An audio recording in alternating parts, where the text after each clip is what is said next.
Kali ini gue bukan bahas bagaimana caranya kaya secara cepat, tapi bagaimana kita bisa membangun kekayaannya. Ini prinsip-prinsip yang kalian bisa tanamkan, bahkan kalian bisa tanamkan ke anak-anak kalian, supaya kalian bisa membangun kekayaan yang gue sebut di sini bisa lintas generasi. Karena kalau lu bisa tanamin 5 prinsip ini di hati lu nggak akan bikin kekayaan yang sebentar. Lu akan membangun kekayaan yang seumur hidup. Ini ibaratnya fondasi. Banyak manusia yang bisa jadi kaya, ya. Banyak yang bisa membuat kekayaan, tapi nggak banyak yang bisa mempertahankan kekayaan. Sekedar kerja sangat keras, kerja pintar, kerja cerdas itu bisa menjadi kaya. Bahkan hoki pun ada yang menjadi kaya.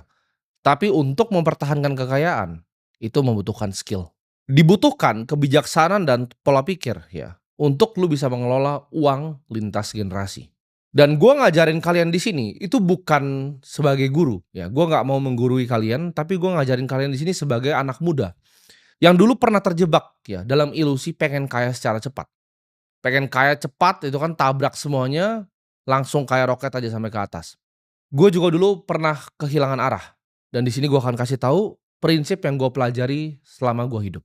Prinsip pertama, kaya itu dimulai dari cara pandang. Kaya itu bukan sekedar hanya angka, tapi kekayaan itu justru pola pikir, apa yang ada di otak kalian. Gue percaya kekayaan yang sesungguhnya itu dimiliki ketika kalian memiliki hati yang damai, ya, dan rasa setiap hari ya kalian bisa bersyukur. Gue pinjam kata-kata ini dari mentor yang gue nggak pernah ketemu, yaitu Charlie Munger. Beliau berkata seperti ini, dunia itu tidak digerakkan oleh keserakahan, ya, tapi dunia itu digerakkan oleh iri hati. Jadi motivasi manusia untuk melakukan sesuatu itu bukan hanya serakah, tapi yang paling kuat dan paling banyak adalah iri hati. Ini gue akan cerita sedikit. Di saat gue waktu itu awal-awal berjualan, kalian semua udah tahu ceritanya, gue berjualan online, berbagai macam barang gue cari dari Cina untuk gue jualkan di sini. Ketika gue masih memiliki puluhan juta, ya ratusan juta yang kecil nominalnya sekarang, waktu itu gue merasa di atas langit. Ya, nggak ada yang pernah bisa ngomongin gue, nggak ada yang pernah bisa bilangin gue. Gue itu paling nggak kenal yang namanya bersyukur. Ya, gue selalu iri ketika gue lihat orang yang lebih hebat dibanding gue, orang yang memiliki uang lebih banyak dari gue. Gue nggak bisa menunda yang namanya keinginan, ketika gue mau apa harus dibeli, ya. Gue nggak bisa menunda yang namanya kesenangan. Baru naik dan merasa di atas langit, baru puluhan juta pertama dan ratusan juta kecil pertama. Waktu itu nafsu gue untuk pamer juga itu nggak bisa dikendalikan, ya ketika gue punya puluhan juta, gue nabung 3 bulan beli Rolex. Punya ratusan juta, nabung 3 bulan lagi langsung beli lagi ya, Audi yang baru. Waktu pertama kali hasil jualan, ya punya agensi, lalu gua berinvestasi di pasar modal. Itu anak 17, 18 tahun itu waktu itu penuh dengan pride dan penuh dengan ego. Gua umur 17 tahun sudah buka-buka botol di klub malam.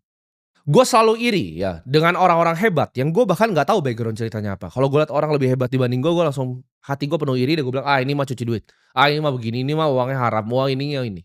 Gua sombong sekali dan arogan sekali ketika gua tidak tahu apa-apa. Kalian harus camkan ini di hati kalian, ya. Hati yang tenang itu jauh lebih penting dibanding rekening yang gendut. Kekayaan sejati itu sebelum kita ngomongin harta itu dimulai dari hati dan juga pikiran. Lu harus bisa buang yang namanya iri hati, lu bisa buang yang namanya pride, namanya ego. Kesombongan tuh harus dibuang dari hati. Dibanding lu punya pemikiran aku selalu kurang. Gimana kalau lu ubah itu menjadi aku itu cukup hari ini, tapi aku akan melakukan yang terbaik. Cukup itu bukan berarti kita stop berkembang sebagai seorang manusia.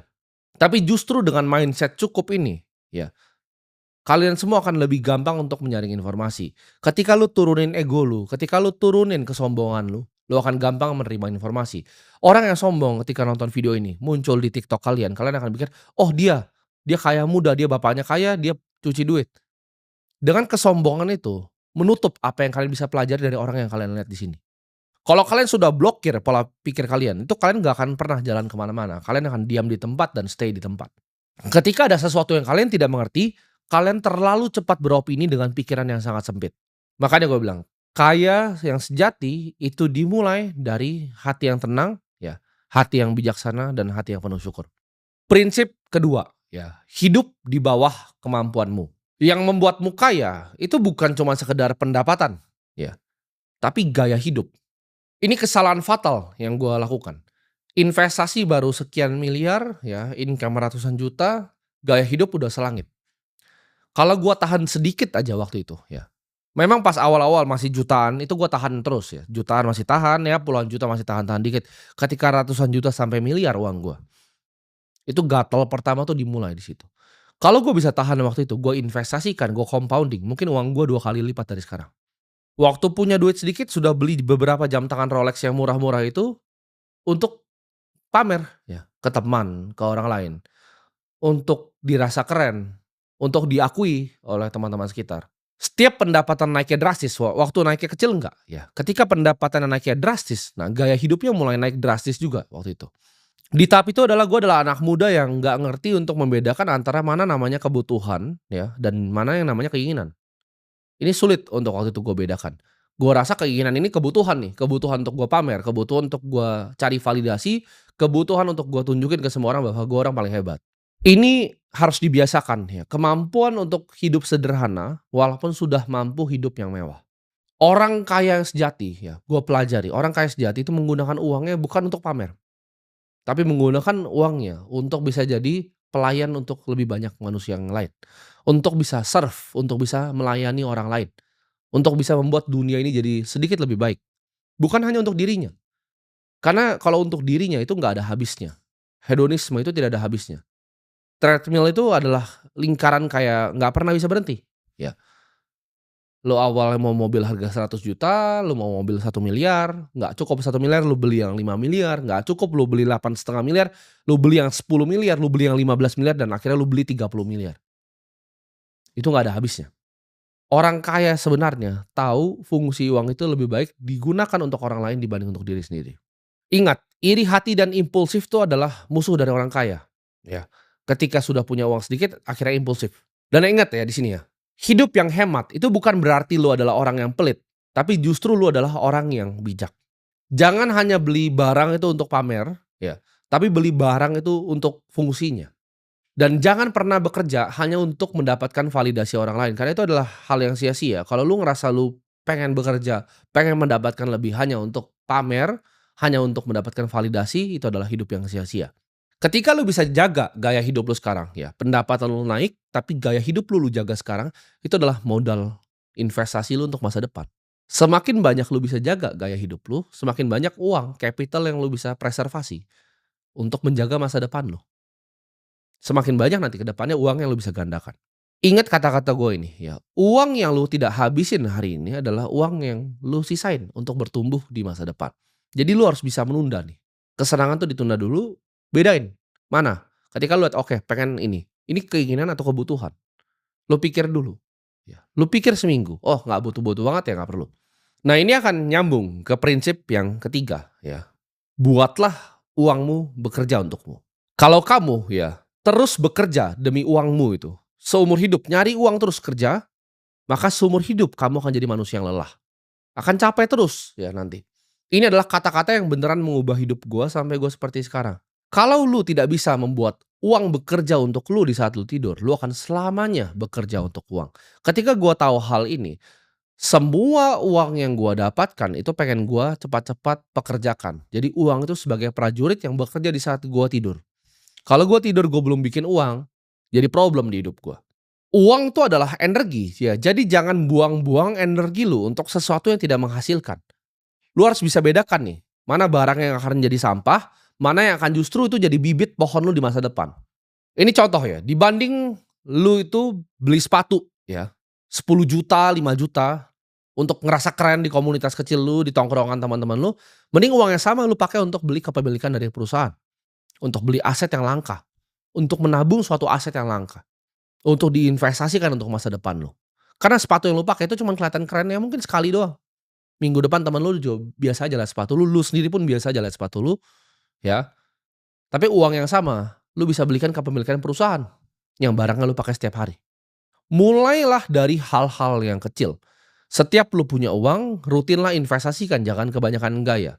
Ini jadi disiplin yang dibiasakan setiap hari. Setiap ada uang kecil disisihkan, setiap ada uang kecil disisihkan, ya. Energi itu lu harus belajar menyimpan energi dulu. Menggandakan energi, baru menyalurkan energi. Nah ini prinsipnya apa? Untuk bisa ibaratnya menggandakan uang ya, bikin uang itu bekerja di saat lu tidur. Yang pertama adalah memiliki pemikiran yang jangka panjang sebenarnya.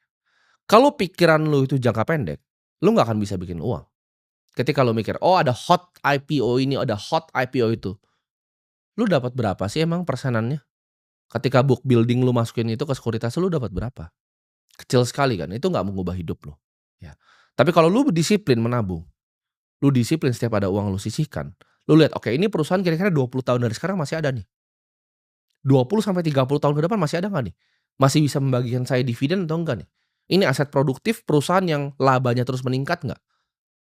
Oke, ketika ini perusahaan yang labanya terus meningkat, earnings-nya terus meningkat, dia konsisten membagikan dividen kepada pemegang sahamnya, oke gue mau jadi pemilik dari perusahaan ini. Itulah yang gue lakukan ketika gue 15 tahun. Investasi tuh nggak ribet, ya. Rumusnya sederhana, sabar ditambah waktu. Investasi itu sama dengan sabar ditambah waktu. Bukan lu beli sesuatu sekarang lu berharap kayanya besok. Itu lu di alam mimpi aja. Nah ini prinsip lagi ya tentang menggandakan uang. Belilah aset di saat semua orang ketakutan, semua orang nggak ada yang mau beli aset. Contohnya di saat Covid, orang semua takut.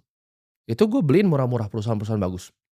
Contoh lagi, ketika kasus FTX, exchange di luar meledak, Bitcoin turun sampai 16.000. Semua orang takut, semua bilang itu sudah habis. Ya, gua tahu ini adalah aset yang langka, use case-nya ada, diingini oleh banyak orang waktu itu, dan dikasih harga yang sangat terdiskon. Ya pasti gua sikat. Seperti zamannya kepemilikan perusahaan yang murah di saat 2020.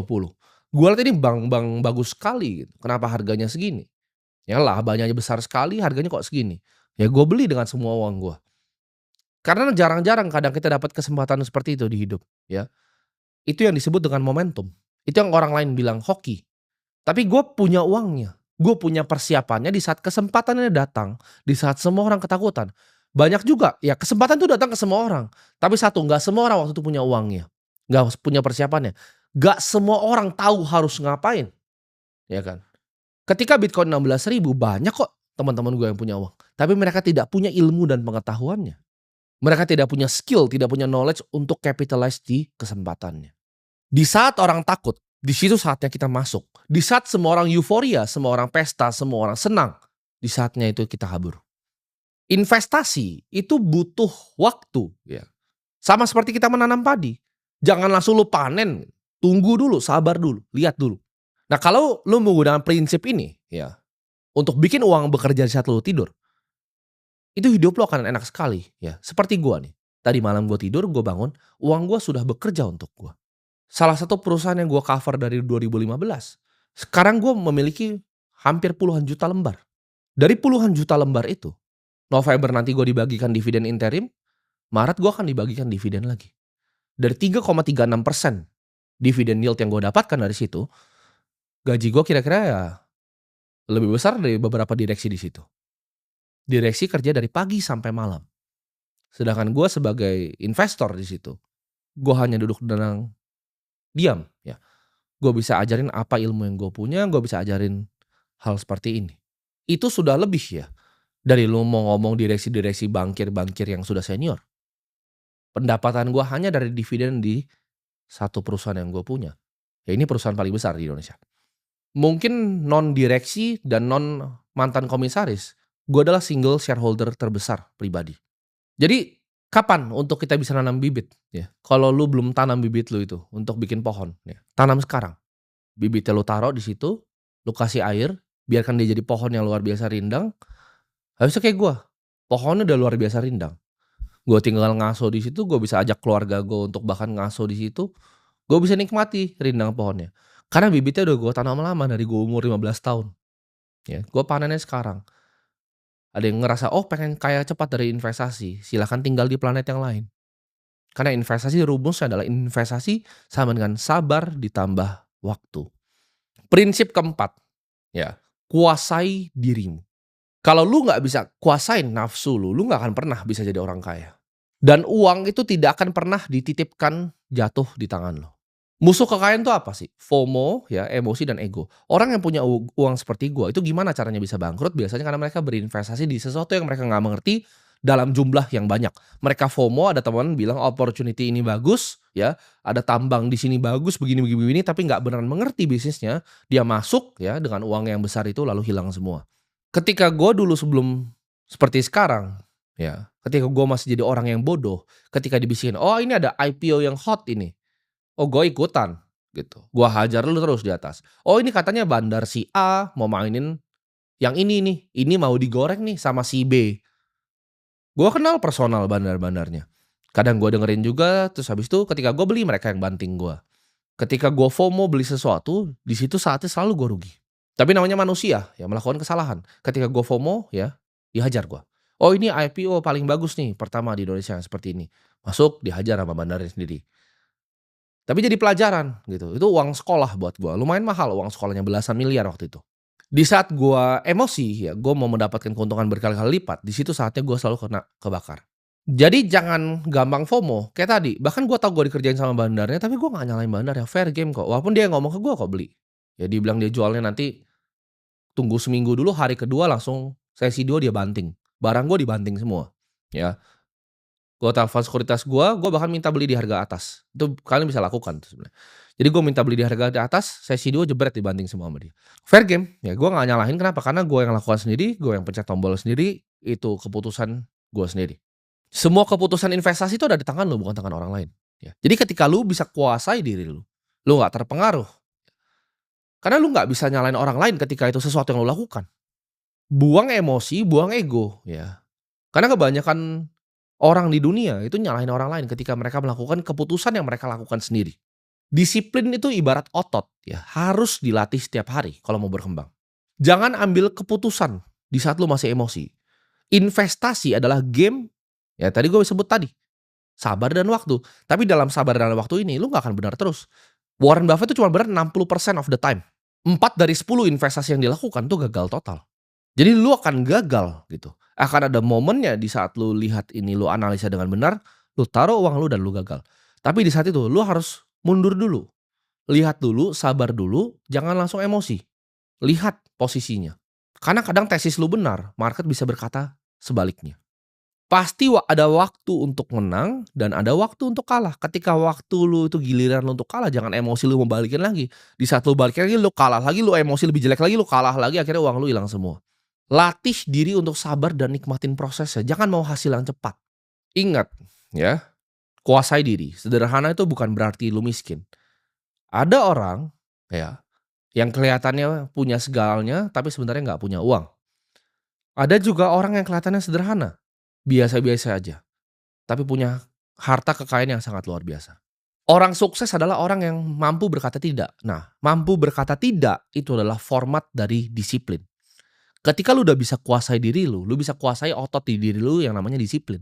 Oke, ditawarin investasi A, apakah saya mengerti A? Tidak, ya saya tidak investasi. Gue berkali-kali tolak investasi, ya. Ditawarin, "Tim ini ada tambang nikel di sini." Oh, gue nggak peduli. Gue nggak ngerti bisnisnya, gue nggak mau ngerti itu nikel tipe 1 atau tipe 2, ya. Gue nggak mau nanti dikerjain karena gue nggak ngerti cara kerjanya smelter untuk jadi nikel nikel tipe 1. Gitu. Kalau tipe 2 nanti jadinya sendok, gue nggak mau punya tambang nikel yang jadinya sendok sama gunting. Ditawari investasi di batu bara, oh gue tidak mengerti industrinya coal. Gue nggak mengerti dan gue nggak mau sok ngerti. Gue paham circle of competence gue. Gue paham tempat yang gue jago itu di mana. Nah itu butuh yang namanya kebijaksanaan untuk lu bisa tahu tuh antara apa yang lu bisa kerjain dan apa yang lu nggak bisa kerjain. Ketika lu udah bisa kuasai diri lu lihat apa mana nih yang bisa dikerjain, mana yang tidak bisa dikerjain. Disiplin lu hari ini akan menentukan kekayaan lu di masa depan.